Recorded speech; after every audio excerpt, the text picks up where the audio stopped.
Our guest today on Veterans Chronicles is PFC James Pee Wee Martin. He served in the U.S. Army in World War II with the 101st Airborne Division, 506th Parachute Infantry Regiment. And if that sounds familiar, it should. And we'll get into that a little bit later in our conversation. Sir, it's an honor to have you with us. Thank you. Thank you very much. Let's start at the very beginning. Where were you born and raised? I was born in Portage, Pennsylvania, April 29th, 1921. My father took a job there as head of the maintenance in the mines. It was a Slavic community, and the only woman in town that spoke English was my mother. And they had a mine cave in, and a fellow named John got killed, and she had to attend the wake with my father. And after a few drinks, they took John up and set him in a chair in a corner, and every time they took a drink, they gave John a drink.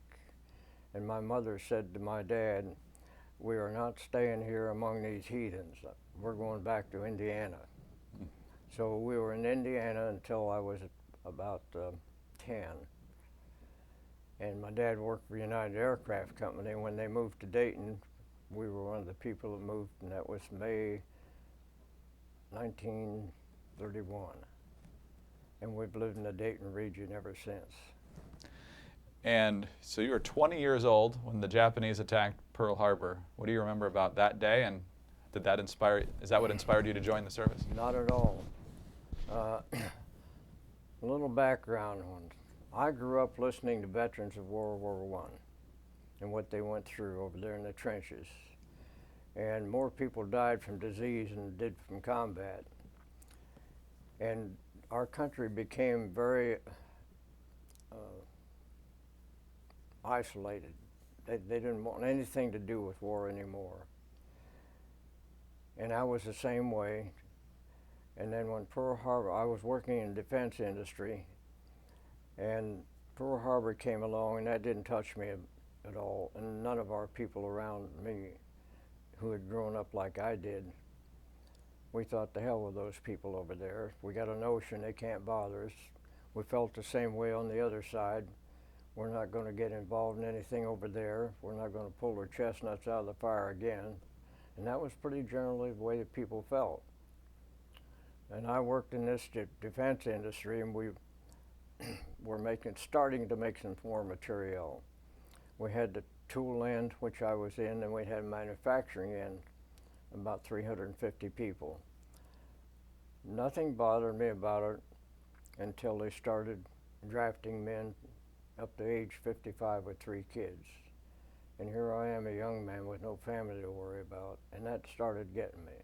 Then we were listening to the ranting and raving of Hitler on the radio every day, and Father Coughlin with his speech. We saw the deterioration of the military thing with Britain and French, and I knew if we didn't get into it, that the world would be different. We had to go. And so for that reason, I quit my job. I didn't have to go. And my boss was very angry, and I said, "You know, Ed, I'm just an apprentice. It doesn't really matter much." And he said, "These contracts we have are cost plus. I get $5 clear for every hour you're here. I don't give a damn if you sleep in the rag bin." So I went down to the post office to sign up, and I was interested in 2 things. When I was 5, I'd seen a parachute jump at a county fair in Bedford, Indiana, and I always thought I'd like to do that. But I was passionately interested in submarines, and I read everything I could about it, and the Momsen lung before they could get out of a sub that was disabled, and the professor that went down, BB, that went down on Bath Escape, 40,000 feet. So I went over and talked to the guy, and they accepted me for submarines. And then I said, "Well, how soon am I going?" He said, "Well, you go on home, they're building the one you're going to be on, be about 6 months." Well, I'm not going to do that, and I can't go back and ask for my job back after what I said. So I went across the hall and signed up for parachute troop, in spite of the fact I'd already signed the papers to be in the Navy. I went to Toccoa, Georgia, where they were forming a new unit, And my mother sent me a letter after I'd been down there about 3 weeks and said 2 people from the Navy came looking for me. I was a deserter. And she showed them the letters that I'd written home, and they said, well, if he's in the service, it's okay, and they left. I can't imagine that we'd have a congressional investigation today, but that's the way things were in those days. Everything was pretty loose. Now, Toccoa became very famous in the Band of Well, Brothers, and you were part of that group. Yes, Bradley, General Bradley, had gone into this thing with the Germans with their parachute operation in Crete, which was a disaster. But he felt with some changes in the curriculum that it could be useful to the U.S. Army. He ran into opposition from the old Army people. They didn't want anything to do with this. They were quite content to do what they were doing like they did in World War I. But he saw there was going to be a difference. We couldn't fight that way anymore. So he sent a fellow named Major Lee out to Missoula, Montana to see the smoke jumpers and how they did it. And Major Lee came back and gave him a good report and said he thought it would be very nice to have it. So they put Lee in charge of it. Then they had to have a guy to run the regiment. And they picked a man named Robert Sink, a 1927 graduate of West Point, told him that we want you to form a new unit such as the Army has never had, the best that's ever been in the Army. You can have any personnel you want, you can have any material that you want, anything that you want done, nobody can countermand you. 6,500 people right out of civilian life signed up for this. We started middle of July of 42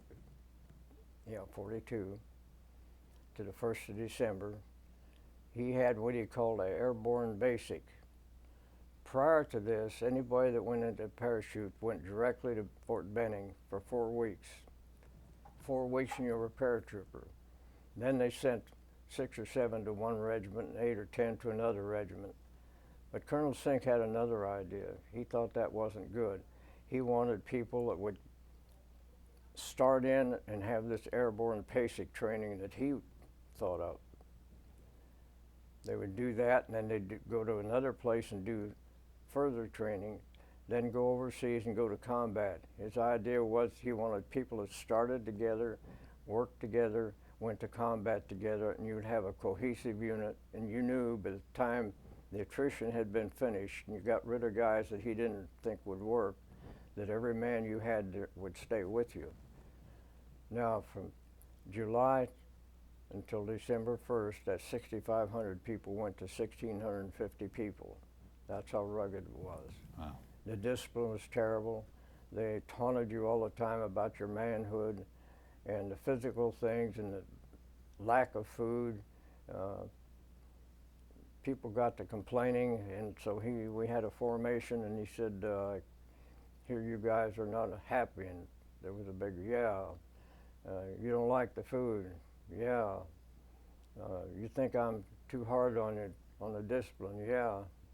He said, well, I'm going to tell you something. It's going to get a hell of a lot worse before it gets any better. And that was the end of that.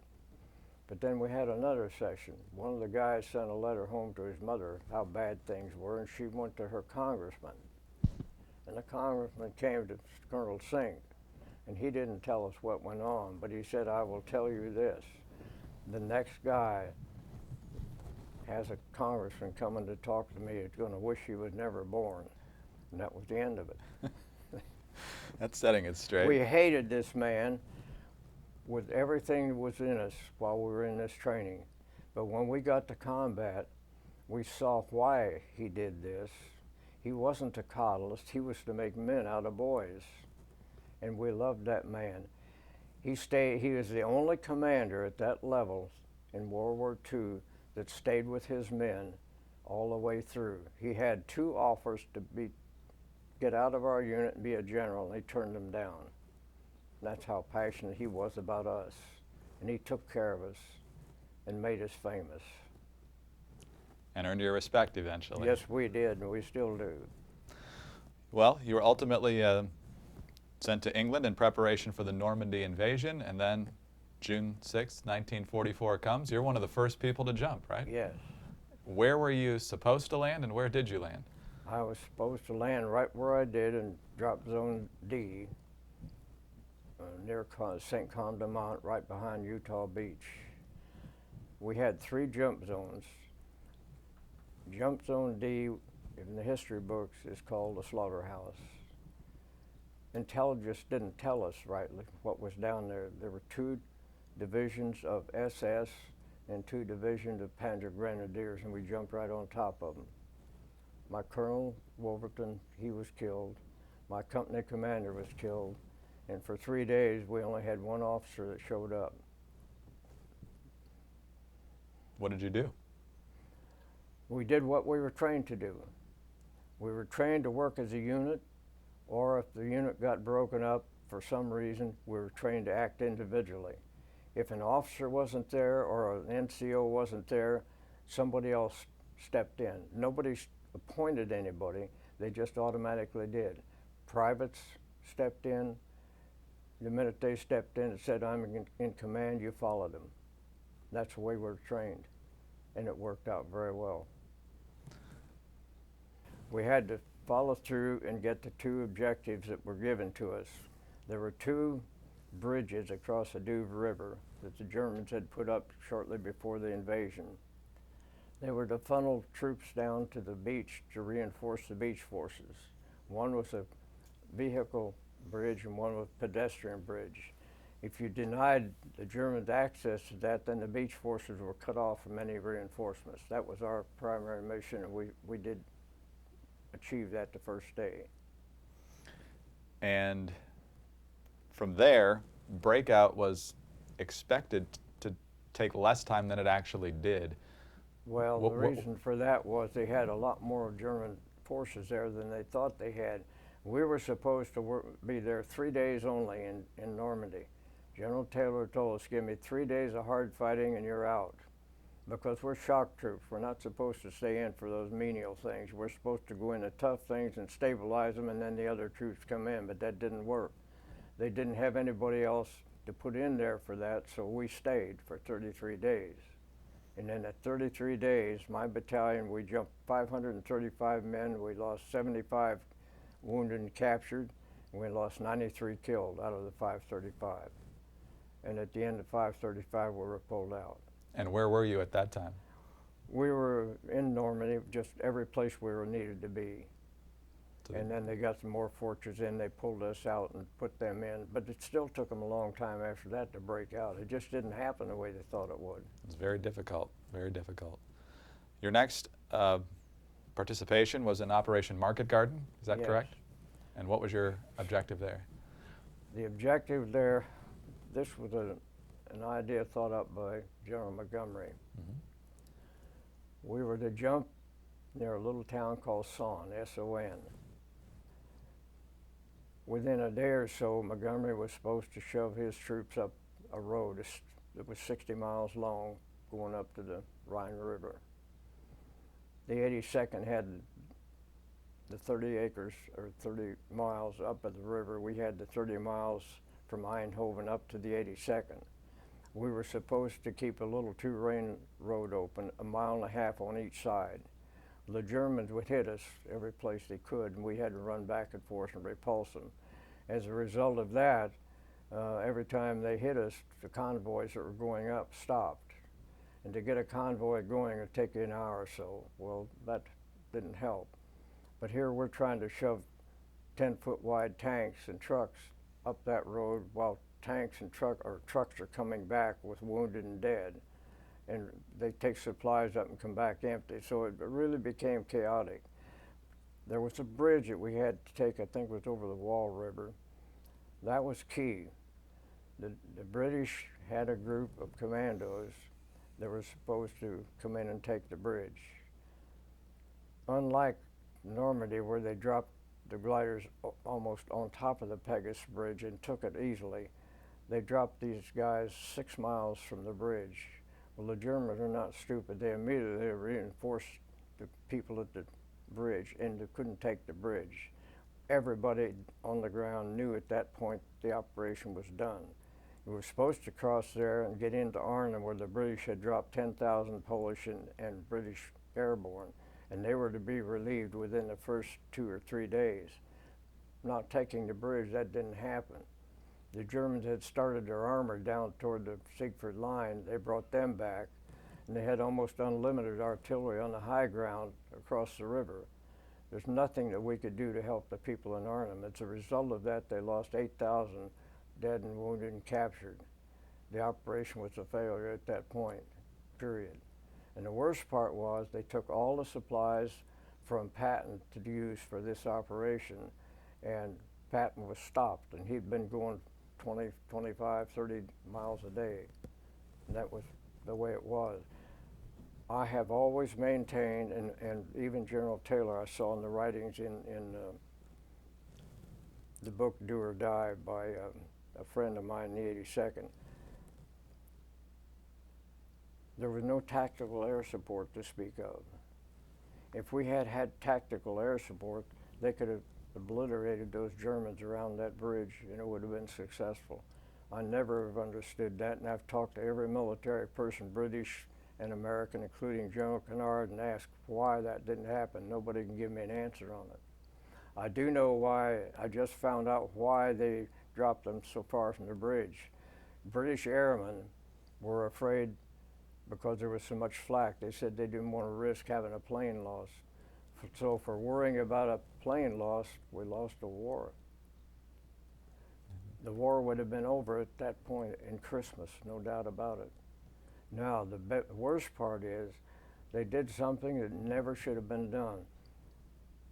High-value troops like paratroopers and glider troops are never supposed to be on defensive position where there's no asset to deny the enemy. There was no reason for us to stay there. They could have put ordinary troops in there and taken us someplace where we'd have done a lot more good.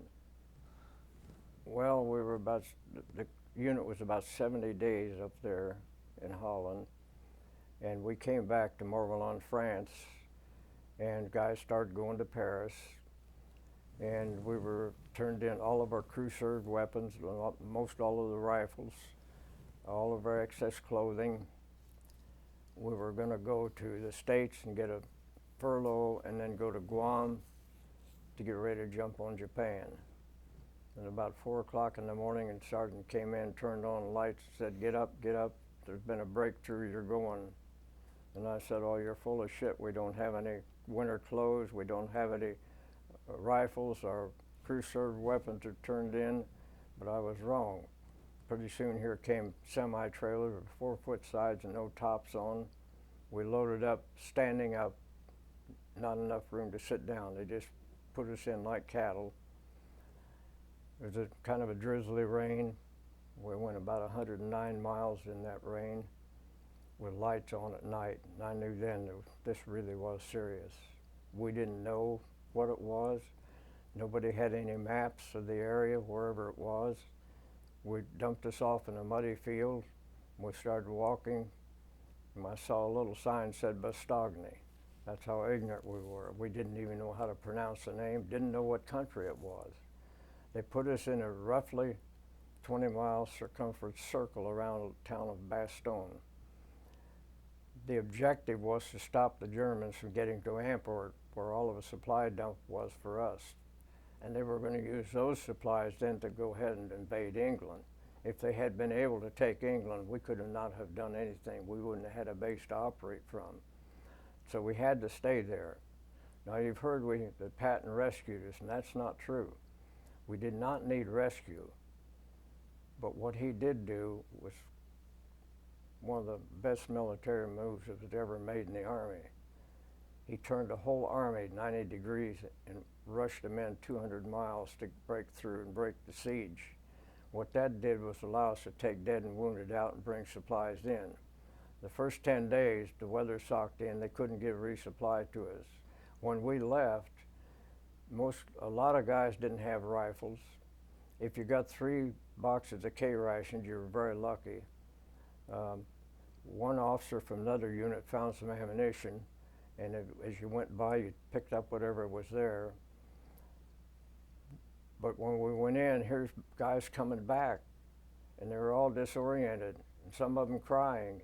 And They said, where are you guys going? We said, we're going to fight. And they said, oh, they'll kill you, everybody. They're killing everybody. So we took rifles and ammunition from them and went up and put in this line, and that's what started it. Now, I have always maintained it didn't need to happen. The 106th Regiment and the 28th Regiment were put in there because that was a quiet place. The 28th had had some combat and they wanted them to give them some rest. The 106th had never been in combat and they wanted to get him in a semi-combat information just to get used to the area. And they were reporting to intelligence that there was massive troop movements on the other side with tanks and trucks. Intelligence came back to him, said, oh, they're playing records. They were known to do that. There's nothing wrong. That was lack of leadership. In our unit, wherever we were, no matter what the situation, we patrolled every night. If they had sent even one patrol over there, they would have seen what the actual situation was and they could obliterate it with bombing. So now I'm speaking from the perspective of a PFC, so you got to assess what I'm saying, whether I'm right or not. I haven't talked to anybody above about it, although I did talk to generals about a lot, and never did talk about that. But that's my assessment. But even though I was a PFC, I've been around a long time, been in combat, and I knew what went on. I knew how you should operate, and that thing to me did not need to happen. We were there. The rain quit. The snow started. The temperature went down to as low as 15 below zero. We were dressed in what I have on right here, nothing else. The weather socked in. They couldn't do anything for us. After the planes started flying, the first things came in were not food, it was ammunition. It wasn't clothing. But after they got some relief when Patton came in, then they started giving us overcoats and 4-buckle Arctics, but by that time, most people's feet were frozen, and your hands were frozen, and you were in the first stages of shutting down. You know, when you're really cold, you shiver to keep warm. We had so little food that there was not enough energy, and we quit shivering. That means you're really in bad shape, and the doctors couldn't understand how we survived. But in that first 10 days, I had 3 boxes of K rations. That was supposed to last 1 day. That's what I had for 10 days. The Germans were slaughtering pigs about 150 yards from us in a little village called Recon. A little pig got loose and came up toward our lines and then turned around and started back. And Sergeant Debo ran out and grabbed it, picked it up in his arms and shot it, and they laid it down in the snow and cut it up and handed it out, and that's what the guys ate. I would not eat it because at that time almost every pig in the world was subject to having trichinosis, and I wasn't going to get into that. Fortunately, nobody did. But I don't eat raw meat either. My Christmas dinner was snow and lemon powder laced with cordite on the snow. Just the 101st Airborne staff was a little luckier. Some guy scrounged around a building and it had been bombed in Bastogne and found some sardines and crackers, and that's what the generals ate. And that's another nice thing I like about the Airborne. Your top officers, even clear up to generals, suffered with you. They're not way back and saying, go get them. They're out front saying, follow me. And that's one of the reasons you have a great deal of respect for your officers. And there is a familiarity between officers and enlisted men in an airborne unit that you don't see in other ground units. They're more rigid about that. There's lines you don't cross, and you understand that. You keep respect for your officer, but still, he's in the foxhole next to you, and he's suffering like you are, and you become a lot more personal. The operation was very successful, but we lost 80,000 men up there, killed and wounded. The Germans came in and asked for our surrender, and Tony McAuliffe, the general, thought that they were going to surrender to us, and when he was told, no, they want us to surrender, he said, all nuts. what am I going to tell these guys? And General Kennard, who was then a bird colonel, said, well, that last remark you made was pretty good. He said, what was that? He said, you said nuts. So he said, okay, and they wrote it down and gave it to Colonel Harper and said, take them back out and give them the note. They had blindfolded these guys and bringing them in. So they walked them back out through the 327th Glider Regiment, took the blindfolds off, and Harper handed this guy the note, and he said, Neutz, what does this mean? And Harper said, it means we're going to kill every goddamn soldier who tries to get in here, every damn German tries to get in here. And he said, German said, we'll kill many Americans. And Harper said, I said to him, well, get on your way, bud, and good luck. And later he said, I don't know why I told him good luck, but that's what he did. But then the siege went on. They gave us 2 hours to think this over, or they're going to annihilate us. So we all sat around waiting for this to happen. Nothing happened. People have asked me, well, did you think about surrendering? And I said, no, there wasn't a single soul that ever said a single word about surrender. That was not in our vocabulary. We were trained not to think that way. We are always going to prevail no matter what. Did you know that once you held and once you were successful there, that the Germans were basically done on the Western Front? Oh, yeah. Absolutely. Now,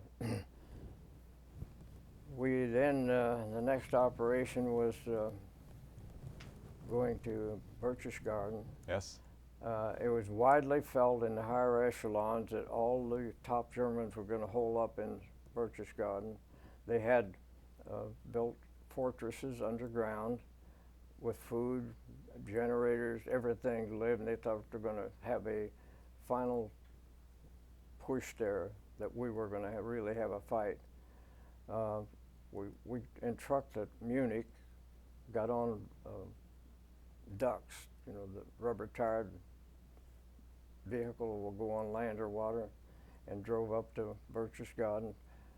2nd Battalion was first, we were second, and the 1st Battalion was in reserve, and we thought we were going to have a real fight going in. There were a few shots fired, but nothing else. When we got in town, there was German military equipment all over the streets, and it was just very quiet.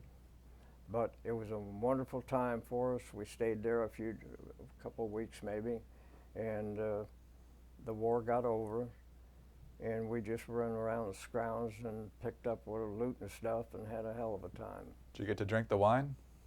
I don't drink, but there was liquor every place, and that caused a problem. Guys got drunk. They got on motorcycles and trucks and got in wrecks.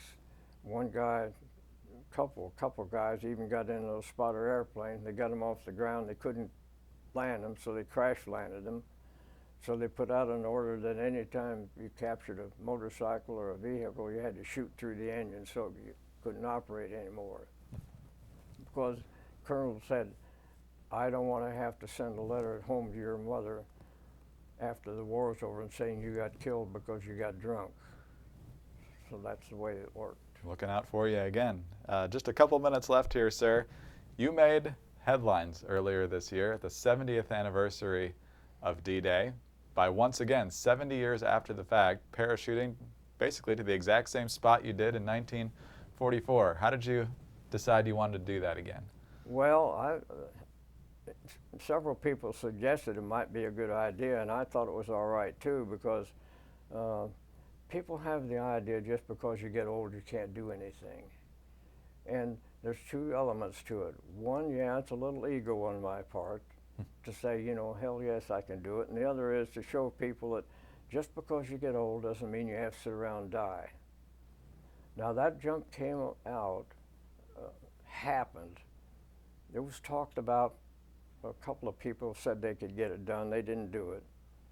But the gentleman, my history teacher friend, made the contact over there and got it going. Took several months for him to get everything in line.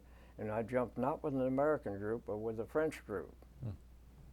And that's quite an honor to be able to jump with that group. But it happened. And they were wonderful. And you know, it isn't just you get out there in an airplane. They got to go through a lot of things to do that.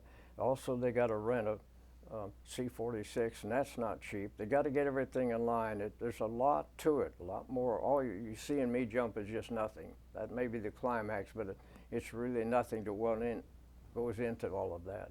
And I very much appreciate what all of them did and what Doug did to make that possible. Now, as far as me making the jump, yeah, personally it was nice, but I'm not special. I'm not any different than anybody else. I just happen to be in a good unit, and I appreciate that. The fact that we get this adulation, but it's at a point where it's really embarrassing because I'm not a hero, and none of our guys feel we're heroes. A hero is somebody who does something out of character with no training, no worry about his own personal safety. Like a person has a wreck in a burning car and 3 or 4 people in suits stop and get out and get this guy out. And that's a hero. We volunteered for this. We trained for this. We got paid for it. That does not make you a hero. Well, we certainly appreciate your incredible sacrifice. No, I have to correct you on that. None of us ever have considered this a sacrifice.